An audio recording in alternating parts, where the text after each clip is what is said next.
Of all the money that ever I had, I spent it in good company. And of all the harm that ever I did, alas, it was to none but me.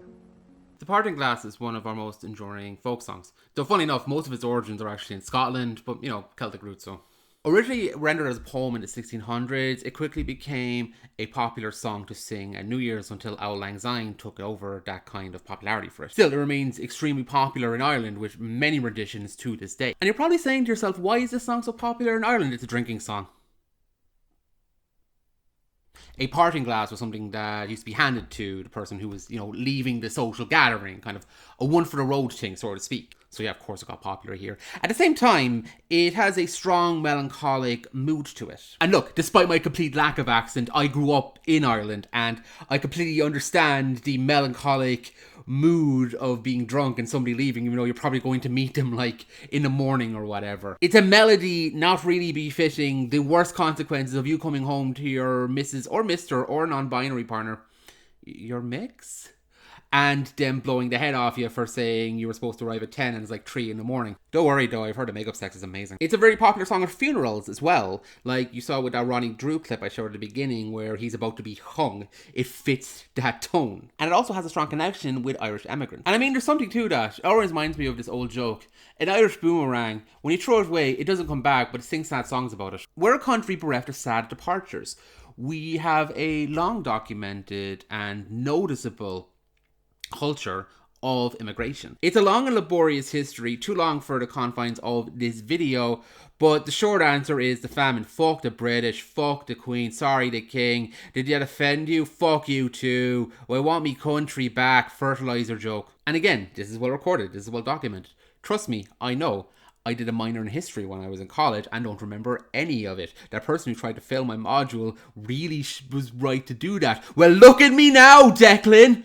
That's not his name. I don't know what his name is. But there's a forgotten line of those who left this country, and there isn't as well storied a historical record for it. Though fair play to those who actually do keep a record of that. Our queer community. I guess a famine caused by another country is a lot easier to push in history class compared to legal prosecution and hatred incited by us. Well, I don't know. I'm no historiographer. Declan made sure I knew that, or whatever his name was. And again, to be clear, emigrating or leaving your home because you are queer is not a uniquely Irish experience.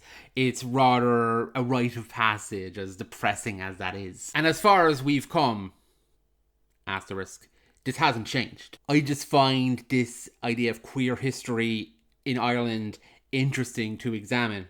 And because I don't know anything else, I don't know how to communicate with the world in any other capacity, I'm going to do it through a movie. The laws that criminalise acts of homosexuality in Ireland actually date back to when we were part of the British Empire. The 1861 Offences Against the Persons Act and 1885 Criminal Law Amendment Act were what made sexual acts between two men, regardless of consent, legal. I nearly went into this entire spiel about penile centrism and how that relates to patriarchy and transphobia, etc., etc. But in case this wasn't clear, two sexual acts between women was not specifically illegal in the law, but that's because it was so fucking inconceivable. They enjoyed the same social stigmas, but without the joy of knowing that people think that they existed, that, lesbians were a thing. Christ, even in Victorian times, they're like, two women having sex, but how do they... You know what I'm saying. Good chap, Jeeves. Man, I'm really fucking railing into the British today, aren't I? When Ireland gained home rule and later independence from Britain, we were more than happy to keep their homophobic laws in our statutes. But the funniest thing happened. England ended up decriminalising it. The Sexual Offences Act of 1967 permitted sexual intercourse between two adult males over the age of 21, which is actually way above the age of consent in the UK, but that's an entirely different tangent. As you weren't literally imprisoned for who you were in England, and it was only literally across the pond, that's what the queer Irish crossed at this time. Liberalisation of English law, even on the relatively modest terms of the 1967 Act, encouraged gay migrants trail from the island of Ireland the major cities in England, most notably London. As the Northern Irish activist and later Ulster Unionist politician Geoffrey Dugan recalled, most of the talent was literally on the point of departure, having little courage to dabble locally just prior to fleeing to London, where the grass was reputedly greener and certainly more often cropped. One of the more noteworthy gay men who did this at this time was comedian and talk show host Graham Norton, who talked about it while promoting his then recent book. I moved where the gays were. I went to London where nobody knew me, so there was none of that scariness. And there were gay bars that were just on the street so I could walk in and meet other gay people. I don't want to be glib about it, because those people who stayed, who went on the marches and did the petitions, are nameless and faceless, and I'll never get to actually thank them, but they did the hard work. And I mean, yeah, why wouldn't you move? Keeping that part of yourself a secret, especially if you're in your rural Ireland where you probably know literally nobody else who was like you. If there was people like you, they weren't really willing to broadcast that. The isolation and denial this must have been a killer. Likely literally. The first gay pride demonstration in Dublin took place in 1974. At the time, there was only 12 people in it. This was followed by a gay pride week in 1979 and the first ever gay protest in 1983. This was done in response to the murder of Declan Flynn, who was attacked and killed in a hate crime on September 9, 1982 at Fairview Park, a popular gay meet-up spot at the time. His death, followed by none of the killers facing any jail time, led to the largest gay rights demonstration in Ireland at the time, with 400 people. Compare that to the 12 at the demonstration on 9 years prior. His death was a galvanizing factor on the Irish gay rights movement and one of the catalysts that led to the social changes that followed. The LGBTQ plus community in Ireland, as well as most LGBTQ plus communities in any other part of the world, were the only ones who were seriously combating the AIDS epidemic and trying to get these people help, while the rest of the country just fell into a crazed moral panic. The first National Gay Conference took place in Cork in 1981, which moved what was then a very Dublin-centric movement, where they talked about issues that affected specific counties as well as lesbians. There's also a massive amount of union support. The Cork branch of the local government and Public Service Union overwhelmingly supported the making into law that discrimination based on your sexuality be illegal, which eventually was put into legislation. Gay and lesbian focused orgs at the time, such as the Gay and Lesbian Equality Network, the Gay Health Action, and the Sexual Liberation Movement, as well as many, many, many others, paved the way from this conservative, hyper-religious country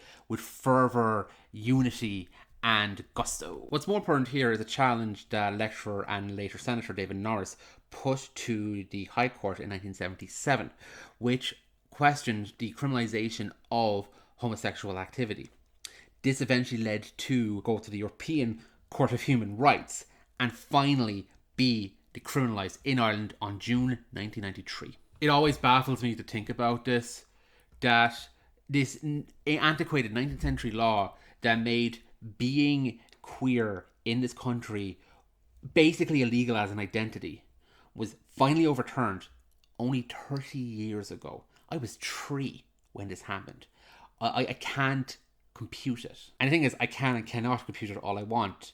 David Frayne lived it. Dating Amber is a 2020 film starring Fiona Shea and non-binary actor Lola Pettigrew. Set in Ireland in 1995, 2 years after homosexuality was decriminalised, it follows 2 closeted teenagers, Eddie and Amber. Eddie is completely in denial about himself and is planning to join the Irish Army, who serve in a military base close to his home. He dresses like shit, which you would know because gays have a great sense of fashion. Well, there you go. I'm not gay. Amber is a lot more accepting of her sexuality, albeit begrudgingly, and she is saving up money to move to England by hustling local teenagers into the camper site that her mom owns so they can have sex in a camper site because there's nowhere else to really do it in rural Kildare. Guys, thought about what you're going to do next year. Fucking lesbian. So as I mentioned, director David Frayne actually lived this. It's very, a lot of it's based on his life. He even went back to his local home in Kildare to dress it up like the mid-90s and even have his family involved as extras. This is going to be Frayn's first feature, originally titled Beards, but he wasn't able to find the funding for it, so he just went on to make 2017 Secured. Starring Tom Vaughan Lawler and Elliot Page, it's an actually really clever premise which shows zombies that have been cured from their infection as they try to integrate themselves back into society. And you can read a lot into this metaphor and themes. You can even take a queer reading if you want to, trying to integrate yourself back into your home, your family not being able to see you for who you are, even though a situation is not in your control. There's stuff there. Now, granted, if you want to take this to its extreme, then the metaphor is pro-conversion therapy, but I don't think metaphors need to be one-to-one. And I've discussed in videos on this channel before that monsters equal queerness is actually a huge facet of kind of queer community and queer analysis, and there's a big kind of fandom behind this. So, I don't think people who do this think that, queer people are actually going to eat you. Let's get asked nicely. Anyway, Dating Amber is obviously a lot more explicit and, more importantly, more personal, as the director was actually happy to wait to make this. I think in hindsight that was a good thing, because I just don't think I would have been as open and honest as I needed to be with my cast and crew and with the incidents in the script that happened to tell it. I think I would have been much more guarded, and it would be a lesser film for that, I guess. There's that classic saying of tragedy plus time equals comedy, and I think that's very true. Distance really helps you see the humour and warmth that maybe exists, but you don't always notice it at the time. When I was in my 20s, I had a very angry, bleak view of my teenage years, and even my college years, and the struggle I had. I think it's only now that I can really see how much warmth there was, as well as the anguish and the pain, and I think they go hand in hand. I definitely went very close to the bone with a lot of elements in the script, and I don't know if I could have done that a couple of years ago. Those kinds of absurd moments are really sad as well, and I think the comedy and the tragedy go together. The moments when you feel the most empathy for Eddie are those sad moments. In one of these absurd moments, Eddie and Amber actually skive off school and run to Dublin. There they have a really fun, drunken adventure wandering around the place until they come across a gay bar. Amber runs into somebody closer to her age, and she sees that somebody's very happy and contented, seemingly stable, living here, despite the fact that, she is also gay and living in Ireland.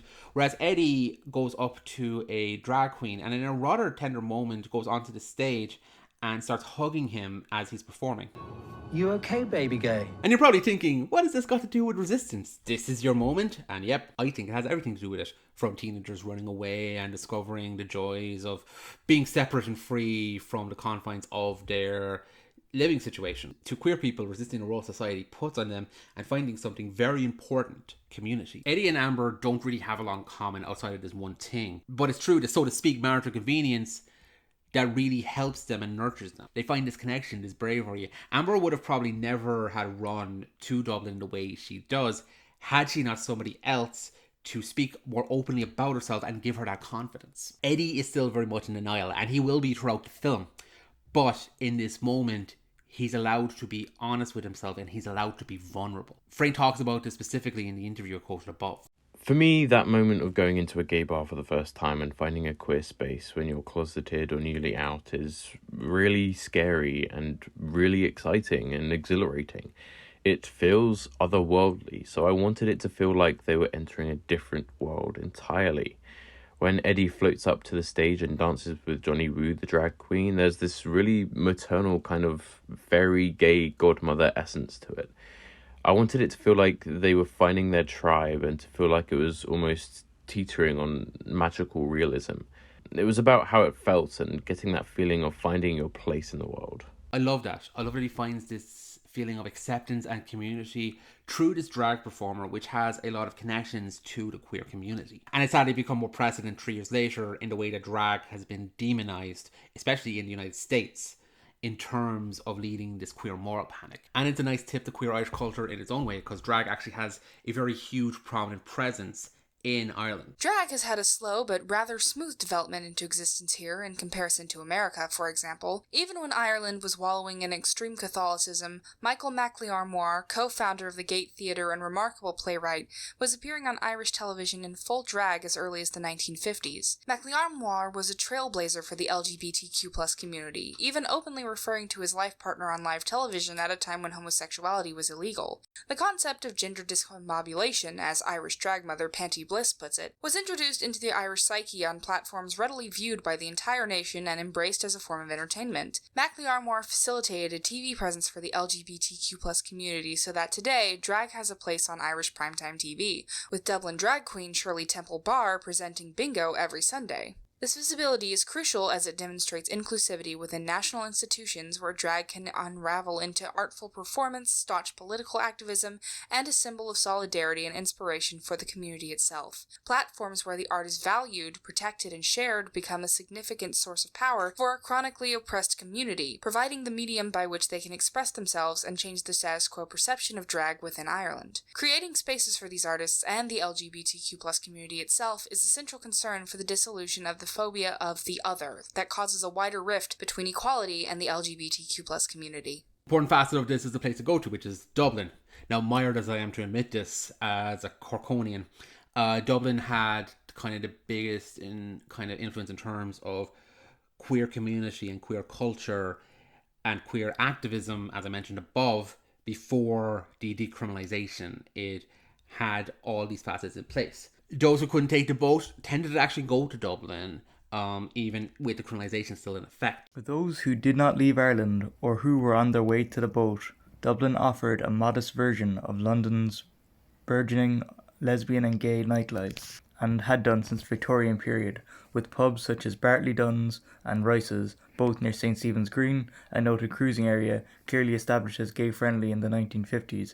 It was, wrote the prominent Irish gay rights campaigner David Norris, a notorious haunt of the homosexual demi-mode. However, it was not until 1979, with the opening of the Viking, that the Irish capital had its first openly gay bar, the George. Dublin's second gay pub opened in 1985. Such landmarks of place as well as time illustrated the lingering impression on the older generation on contemporary attitudes. In other words, the contextual connections in the 1950s and the 70s were obvious, and were to those who experienced them at close quarters. We see these generational connections and how they heal each other, not only with the older drag queen comforting Eddie as he's clearly still lost and confused, as he calls him a baby gay. We also see their own generation give something to them as Amber connects to this woman who is her own age or close to it, who seems very content to be here and to be herself, and something blossoms from that. It really changes her perception of what it means to be living in this shithole we love so much as herself. And them meeting others and them finding this resistance against the whole heteronormative society that they are confined into really embraces one of the main themes of this film, and one of the things I really want to get on, and that is how connection drives us. One of these pieces I looked into for the script was an academic article, I'll link below, that goes into gay migrants that moved to London in the 1980s. One of those prominent people it mentions is Northern Irish man Mark Ashton, who ends up co-founding the Gay and Lesbian Support to Minors while he's living in London. This was later immortalised into 2014 film Pride. Interesting enough, my friend and the person who collaborating this resistance list, Sarah of the Fat Culture Critics, did her resistance video on Pride and talked, amongst other things, about solidarity and how rewarding it is even when it can be difficult to implement. I feel Dating Amber does the same here, except it's a lot more personal because it's more of an inter-community thing rather than a broader social one. It's us finding each other, and more importantly, the joy we find within finding that. Irish and Northern Irish members of LGSM did find themselves connecting their Irishness and their support for the minors all the same. The group did provide a message of solidarity when the Dublin Lesbian and Gay Solidarity Group was formed just before Christmas 1984, and a warm welcome to visitors from the group in the spring of 1985. The Dublin LGBT community's first act was to send money to the minors. On their trip to Alwyn in October 1984, LGSM were taken to various sites, including the nearby village of Banwin, reputed birthplace of the patron saint of Ireland, St. Patrick. That trip provided the inspiration for a fundraising event in March 1985, a St. Patrick's Day meal held at Ashton's flat in London. The idea had also been his, as the minutes recorded. Mark suggests a St. Patrick's lunch for the minors, said saint being born in Dulace Valley. A Kaylee was subsequently added to the proceedings. I was musing over what the true line for this video should be outside of, well, Day Being Amber is a great film and you should absolutely go watch it. Well, conveniently while writing the script, I was watching Leftist Cook's latest video, which is about sex and how it relates to the revolution. In it, they talk about the kind of misery-inducing leftist politics can push into kind of solidarity and revolution and these movements and rejecting that kind of attitude. I'm terribly simplifying their point here. You should watch the video. It's great. And this especially hurts queer activism in terms of leftist circles. You know, because us gays are never that serious, are we? And what I see in the history of queer Irish activism, home or away, is our ability to integrate, spread community and joy. I think that what's what makes this country, at least for now, kind of better in terms of the LGBTQ community, in terms of how they stand in contemporary times, especially when you look at the trans panic in the US and the UK, especially as we are our kind of snarky little goblin selves, and the way that our community has built and moved towards these movements and the achievements we have built even in recent history. The most obvious example being the legalization of gay marriage in 2015, which was done by popular vote. Overwhelmingly 2/3, in fact. This is far from perfect, and there's a lot of things that I could go into. Gay adoption, for one, is kind of a fucking shit show. But we see something like the media really trying to push that case with Enoch Burke, who was eventually fired from his school because of actions he took that were his reaction to gendering quotas that were put into his school. And because this is very much misrepresented, if you don't know anything about it, no, he was not fired or arrested for misgendering someone. I don't have time to go into this, but trust me, most of what you see being framed, especially internationally, was bullshit. And I think there's something to be said about how fucking long this story went on for and how much people followed it, especially the news media. Most people didn't take it seriously. Most people didn't take this family seriously, which is the point I want to get across. It was never about the non-binary student that Burke was being shitty to. It was about the fact that the guy is a lunatic. And we could be teetering on the edge of this. I know from personal experience there's a lot of transphobic movement that is in Ireland. Part of the problem is how isolated we all are with the advent of social media taking over a lot of our social interactions. This is especially a case after the pandemic. And how these places warp our conversation with their algorithm, specifically pushing us into these certain views and bolstering stuff that probably in hindsight isn't as big a deal as we think it is, but it warps people's perceptions and pushes them into these rabbit holes. Not helping this is certain groups that pretend to be protecting the LGB while obviously just being hate movement that are setting to sow division between us. And the best way to combat this is to dance with a drag queen, flirt with a queer person who seems a lot more stable than you, have a fucking queer centre Paddy's Day bash in your gaff and go crazy and wild and just have fun. Experience the joy of being you, because when people see that, all the bigotry in the world cannot warp their perception away from noticing that you are human and you are here and you are not going away no matter how much they try to push against it. And yes, sometimes finding joy is leaving, but we're not in the 1970s anymore. We can still build that community online. I mean, in theory, I don't think, I'm not going to praise the advent of social media while criticizing it not even 5 seconds ago.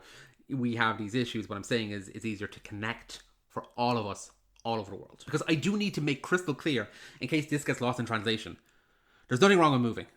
There's nothing wrong with queer people moving. And folks don't have to do it just because they're in fear of being killed or arrested or being stigmatized for their entire life. Sometimes it's hard to reinvent yourself as a queer person in a community that has a very hetero view of who you are. Or maybe you just want to get out of the backwash shithole you grew up in. You don't need to justify any reason you want to move, but it should not be compelled by stigmatization. Because there's a difference between you leaving because you feel you need to live as you, and you leaving because you feel you have to survive as you. Now, one person should pack and go because they feel that their identity will make them marginalized, and that goes beyond the LGBTQ plus spectrum. That's a world we should fight to never go back to. If you go, people should be sad not because you are not what they want you to be, but because of the joy you bring into their lives and what that's going to be missing with you gone. If you stay, you should find a community that helps you build to make you who you want to be. Fuck the naysayers. As Facebook bomb as it is for me to say this,